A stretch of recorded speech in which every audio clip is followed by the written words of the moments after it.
अकोल्यात महाराष्ट्र पक्षी मित्र आणि निसर्ग कट्टातर्फे गेल्या 5 वर्षापासून साजरा केला जाणारा पक्षी सप्ताह गेल्या वर्षीपासून शासकीय पातळीवर देखील साजरा केला जातोय। त्या अनुषंगाने राज्यात वन विभाग आणि पक्षी मित्र यांच्यातर्फे अकोल्यात पक्षी सप्ताहाला मोठ्या उत्साहात सुरुवात झाली आहे। महाराष्ट्र पक्षी मित्र आणि अकोला येथील निसर्ग कट्टातर्फे पक्षी सप्ताहाचं उद्घाटन डॉक्टर पंजाबराव देशमुख कृषी विद्यापीठातील वनविद्या विभागात करण्यात आलं।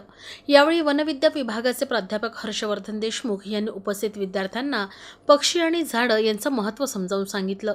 निसर्ग कट्ट्याचे अमोल सावंत यांनी पक्षी सप्ताहाची माहिती देत पक्षी निरीक्षण कसं करावं याची माहिती दिली। महाराष्ट्रातील पक्ष्यांची ओळख करून देणारं फोल्डर विद्यार्थ्यांना यावेळी वितरित करण्यात आलं। सर्व पक्षी मित्रांनी फळबाग लागवड परिसरात फिरून पक्षी निरीक्षण केलं। यामध्ये जवळपास 20 पक्ष्यांची नोंदणी विद्यार्थ्यांनी केली। यावेळी प्रामुख्याने महाराष्ट्राचा राज्य पक्षी असलेल्या हरियालचं दर्शन पक्षी मित्रांना झालं। यासोबतच काळा थिरथिरा हा स्थलांतरित पक्षीही दिसला।